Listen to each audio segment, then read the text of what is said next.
प्रिय दर्शक बंधुगण पोस्ट ऑफिस रे एई जो स्कीम जो कि आपण एथिरे पाउछंडी 8% सुध जहाँकि ए अल्प केतोटी 2-3 बैंक रे ए इंटरेस्ट रेट मिलुछि संपूर्ण भावे ए स्कीम रो बेनिफिट विषय रे जानिबा को थिले एकाग्रतार सहित संपूर्ण भिडियोटी को देखन वास्तव सत्य भारत सरकार पोस्टाल रो अपडेटेड स्कीम संगे संगे एई चैनल रे अपलोड करा जाउछि।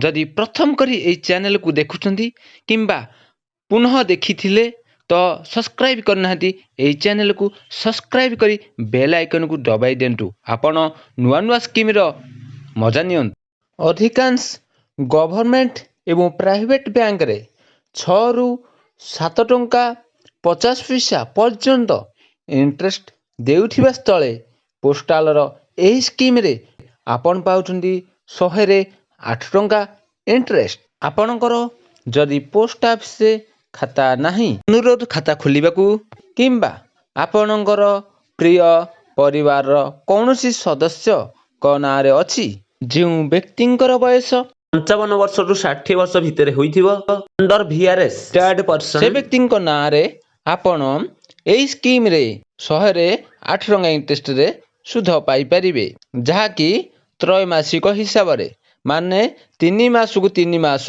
से व्यक्ति अकाउंट रे सुध हिसाब करई दिया जीवो। सपोज जने व्यक्ति एही स्कीम रे 10 लाख टंका रखुछंती तो 10 लाख टंकार 8% हिसाब रे आपण 80,000 टंका वर्ष को पाइले आपण अकाउंट को 3 मास रे थरे 20,000 लाखे प्रति 3 मास रे 4 थर वर्ष को दिया जीवो। ई सुध टंका अप्रैल जुलाई अक्टोबर एवं जनवरी मासर प्रथम दिन रे प्रथम तारीख रे खाताधारी को दिया जीवो तांको अकाउंट रे क्रेडिट करा जीवो। ए अकाउंट रे आपण मिनिमम केते टंका डिपॉजिट करि परिबे जानि रखंतु मात्र आपण 1000 टंका रे ए अकाउंट खोली परिबे। ए 1000 टंका रु आरंभ करी आपण 15 लाख पर्यंत डिपॉजिट करि परिबार एई अकाउंट रो नियम अछि। एई स्कीम रो अवधि होउची 5 वर्ष। मन कर जने 10 लाख डिपॉजिट करूची तो 5 वर्ष पई डिपॉजिट करिवो रखिबो पैसाटा गोटे थर 10 लाख दबो एवं से 5 वर्ष जाए प्रति 3 मास रे 20,000 हजार पाई चलिबो। कोन भाबुथिबे जे मझे एहा को क्लोज करि परिबो कि नहीं?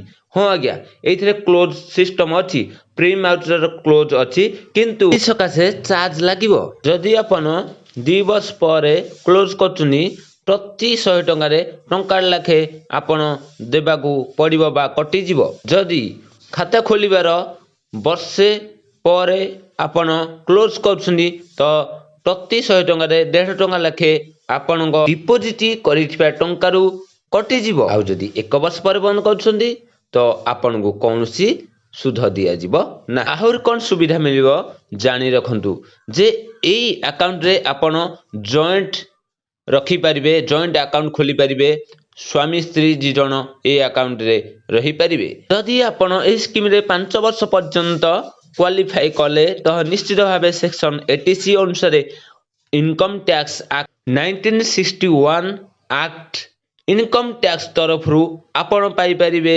बेनिफिट। आपण टंका रो इंटरेस्ट जदि 50,000 तळकु हुए कम हुए ताल निश्चित भावे आपण टीडीएस कटिबो नाही।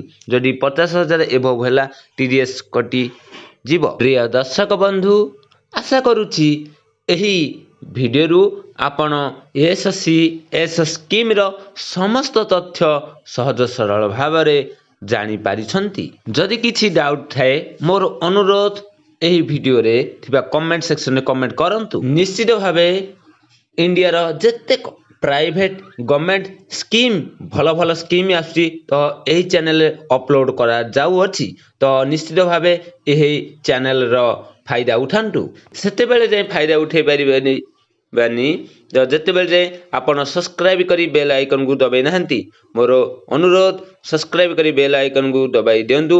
आपण नुआ नुआ स्कीम रो मजा नियंतु। जदि आपणଙ୍କ पाखरे सुविधा हुए ताहले आपण डिपोजिट करी एसबु फायदा उठांतु एवं लाभवान हुअन्तु।